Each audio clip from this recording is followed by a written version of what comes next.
Pemirsa, saya ajak Anda untuk kita lihat tidak hanya di Jakarta saja. Aksi massa ini juga digelar di Surabaya, Jawa Timur. Kita akan bergabung langsung dengan rekan Belinda Firda langsung dari Surabaya. Belinda, di Surabaya, di mana saja aksi massa ini dilakukan? Apa yang kita lakukan adalah hal yang benar. Valda dan pemirsa, selamat pagi. Memang benar, ternyata aksi tidak hanya terjadi di Jakarta, di Surabaya tempat saya melaporkan saat ini berada di Tugu Pahlawan Surabaya, menjadi salah satu titik pusat dari Kota Pahlawan, Kota Surabaya. Dan memang masa aksi ini berjumlah sekitar puluhan, ada 30 hingga 40 masa aksi yang mereka sudah berkumpul sejak pagi tadi sekitar pukul 9. Dan menariknya mereka adalah masa yang datang dari berbagai kota yang ada di Jawa Timur. Mereka berkumpul bermula dari tweet salah satu narahubung aksi, Tantowi, yang melakukan tweet di Twitter mengajak untuk melakukan aksi melawan putusan yang akan segera disahkan oleh DPR rencananya hari ini. Dan memang mereka melakukan beberapa tuntutan, ada 3 poin tuntutan yang disampaikan. Yang pertama adalah mereka mendesak agar pemerintah dan juga DPR untuk sepenuhnya mematuhi putusan Mahkamah Konstitusi yang tertera di nomor 60 dan juga 70.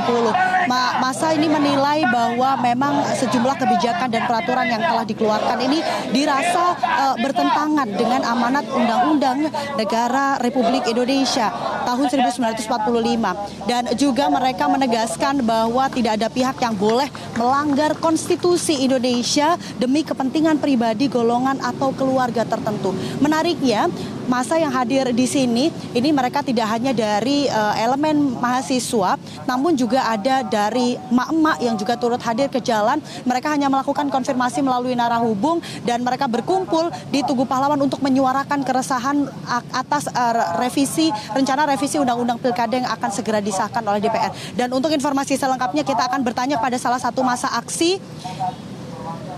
Dan ini adalah boleh disampaikan Pak Tanjung bagaimana tadi apa yang menjadi keresahan akhirnya Bapak turun ke jalan?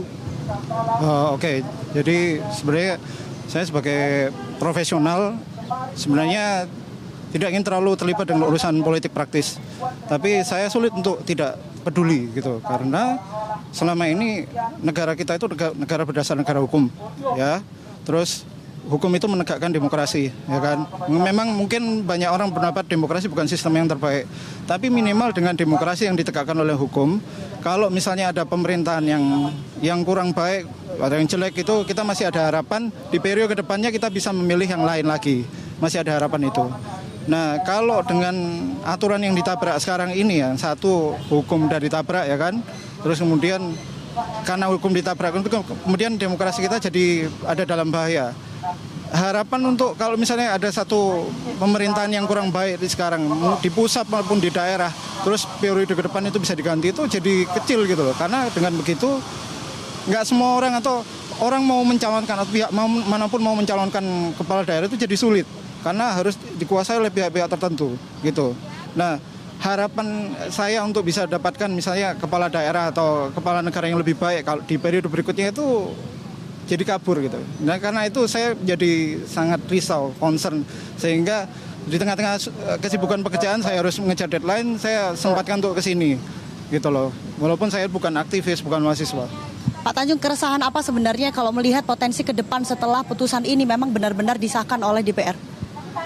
Ya itu, jadi demokrasi itu kan yang saya pahami ya, itu adalah salah satu pilarnya itu adalah hak kita semua sebagai warga negara, sebagai rakyat itu untuk memilih wakilnya ya di lembaga manapun termasuk di kepala daerah maupun kepala negara, ya kan. Yang saya khawatirkan itu nanti pilihan kita semakin sedikit, bahkan mungkin bukan pilihan sesungguhnya, pilihan yang semu aja gitu loh. Orang-orang atau tokoh-tokoh yang saya tahu saya mampu, yang saya dukung, yang saya suka gitu, akhirnya nggak bisa maju hanya karena sistem, bukan karena mereka nggak mampu. Itu yang kita nggak mau gitu loh. Itu kan harapan kita warga negara terhadap demokrasi ya gitu. Jadi itu concern saya.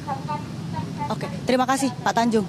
Dan pemirsa, aksi ini masih akan terus digelar dan informasinya aksi tidak hanya digelar pada pagi hari ini, namun juga sore nanti rencana akan ada aksi lanjutan yang dilakukan oleh aliansi yang lainnya. Namun yang saat ini ada di belakang saya, pemirsa, ini mereka tidak tergabung di aliansi apapun, hanya masyarakat yang memang merasa resah dari kondisi pemerintah saat ini. Kita coba bertanya pada salah satu emak-emak yang juga tadi begitu semangat untuk menyuarakan. Ibu, boleh dijelaskan tuntutan apa sebenarnya mau disampaikan?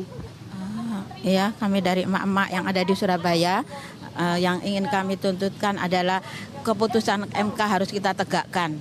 Karena apa? Sudah jelas kenapa dari DPR yang sebagai wakil rakyat tidak membela rakyatnya.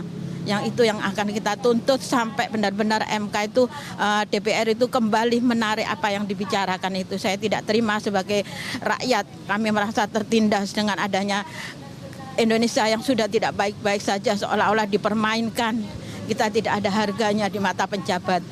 Itu yang akan kita perjuangkan agar terutama dari dinasti ya, yang nepotisme itu yang harus kita berantas, karena dia dengan seenaknya mengubah aturan-aturan yang sudah ditetapkan dalam undang-undang, dirubah seenaknya sendiri tanpa memperhatikan kepentingan rakyat. Itu yang akan kita tuntut. Kami rakyat juga punya hak.